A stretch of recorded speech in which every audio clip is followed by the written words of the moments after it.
how to create Wix account. So if you want to create a Wix account, then first you just need to simply go with your browser, any browser that you're comfortable with, and then go with the search and search for WIX, and it will take you to this kind of interface where you just need to simply go with the first option, which is www.wix.com, and it will take you to this kind of website.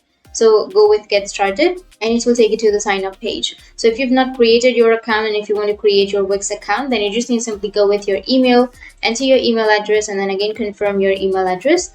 And you can also sign up with your Google or your Facebook if you want to. And once you enter your email, you just need to simply choose a password and again confirm your password.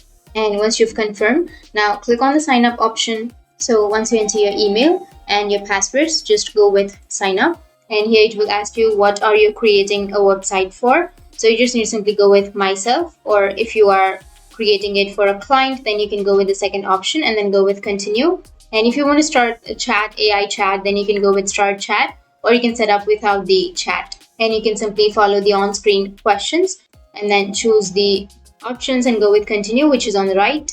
And that's it. Your account has been created. So that's how you can create your Wix account. And if you have any questions, feel free to comment below. Thanks for watching.